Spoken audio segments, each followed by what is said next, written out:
ವಿಜಯಪುರ ಜಿಲ್ಲೆ ಇಂಡಿ ಪಟ್ಟಣದ doctor BR Ambedkar ವಸತಿ ನಿಲಯದಲ್ಲಿ 14 ವರ್ಷದ ವಿದ್ಯಾರ್ಥಿಯೊಬ್ಬ ಮೃತ ಸ್ಥಿತಿಯಲ್ಲಿ ಪತ್ತೆಯಾಗಿರುವ ಘಟನೆ ಆತಂಕ ಕಾರಣವಾಗಿದೆ. ಮೃತ ವಿದ್ಯಾರ್ಥಿಯನ್ನು ಇಂಡಿ ತಾಲೂಕಿನ ಮಾಯನಹಳ್ಳಿ ಗ್ರಾಮದ ನಿವಾಸಿ ಅಭಿಜಿತ್ ಭೀಮಪ್ಪ ಸಮಗಾರ್ ಎಂದು ಗುರುತಿಸಲಾಗಿದೆ. ಆತ ಇಂಡಿ ಸರ್ಕಾರಿ ಪದವಿ ಪೂರ್ವ ಮಹಾವಿದ್ಯಾಲಯದಲ್ಲಿ PUC ದ್ವಿತೀಯ ವರ್ಷದ ವಿದ್ಯಾರ್ಥಿಯಾಗಿದ್ದನು. ಪ್ರಾಥಮಿಕ ಮಾಹಿತಿ ಪ್ರಕಾರ ಇಂದು ಬೆಳಗ್ಗೆ ಅಭಿಜಿತ್ ತಮ್ಮ ಕುಟುಂಬದವರಿಗೆ ಒಂದು ಸಂದೇಶ ಕಳುಹಿಸಿದ್ದಾಗಿ ತಿಳಿದು ಬಂದಿದೆ.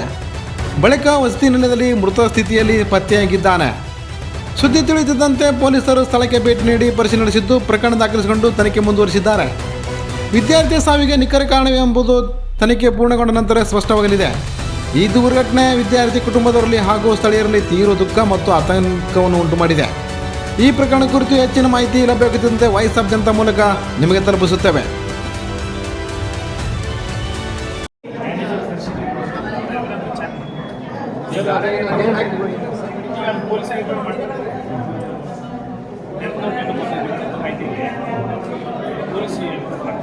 ಸರ್ ಡೆತ್ ನೋಟಿನಲ್ಲಿ ಏನಾದರೂ ಇದೆ ಸರ್?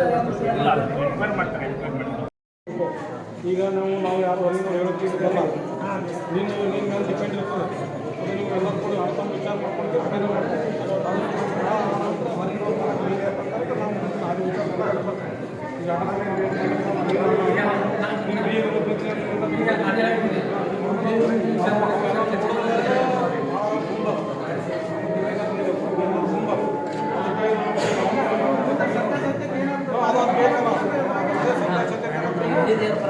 ಈಗಿನ ಬಗ್ಗೆ ನಾವು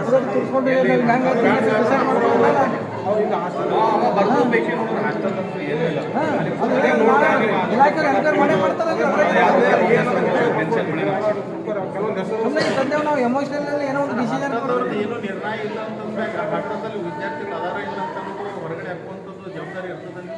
ಕಾಲೇಜ್ಗೆ ಹೋಗ್ಯಾರ ಇಲ್ಲ ಅಂತ ಒಂದು ರೀಸನ್ ಬೇಕಲ್ರಿ. ಈ ಒಂದು ಮಗುವಿಗೆ ಜ್ವರ ಬಂದಿರ್ತದೆ, ಅದನ್ನು ಆಟೋ ವಾರ್ಡನ್ನು ಸ್ವಲ್ಪ ವ್ಯವಸ್ಥಾಪಕರು ಇದ್ದಿರ್ತಲ್ರಿ, ಅವ್ರಿಗೆ ಗಮನಕ್ಕೆ ಇರುತ್ತಲ್ರಿ. ಅದನ್ನು ಯಾಕೆ ಹೋಗಿಲ್ಲಪ್ಪ ನೀನು ಕಾಲೇಜ್ ಟೈಮ್ ಅಂತ ಇರ್ತದಲ್ಲ ಸರ್, ಯಾಕೆ ಎಲ್ಲ ಚೆಕ್ ಮಾಡ್ಬೇಕಲ್ರಿ, ರೂಮ್ ಚೆಕ್ ಮಾಡುವಂಥ ವ್ಯವಸ್ಥೆ ಬೇಕಲ್ರಿ. ಕೆಲವೊಂದು ಟೈಮ್ನಾಗ ಏನಪ್ಪ ಗೊತ್ತಲ್ರಿ, ಇವು ಮಾನಸಿಕ ಸ್ಥಿತಿಮತಿ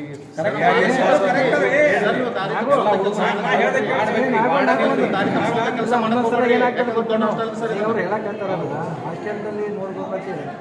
ಈಗ ಯಾರೋ ಒಬ್ರು ಕೆಳಗಿನವ್ರು ಕೇಳಿದ್ರು ಅಂತ ತಿಳ್ಕೊಳ್ಳೋಣ. ಆಮೇಲೆ ಜನರಲ್ಲೇ ಮಾತಾಡ್ತೀನಿ ಸರ್, ಮ್ಯಾಗ ಹೋಗಿ ಬರ್ತೀನಪ್ಪ ಅಂತಂದಾಗ ನೀನು ಏನು ಮಾಡಬೇಕು? ಇನ್ನೊಂದು ಏನಾಗಿದೆ ಮ್ಯಾಲೆ ಹೋಗಿ ಬರ್ತೀನಿ ಅಂತಂದಾಗ ಯಾಕೆ ಬರಲಿಲ್ಲ ವಿದ್ಯಾರ್ಥಿ, ಹುಡುಗಿ ಯಾಕೆ ಬರಲಿಲ್ಲ ಅನ್ನೋ ಪ್ರಶ್ನೆ ಸ್ವಲ್ಪ ನಾವು ಇದು ಮಾಡ್ಕೋಬೇಕು. ಯಾಕಂದ್ರೆ ಈ ಕಾಲೇಜ್ ಇದು ಸರ್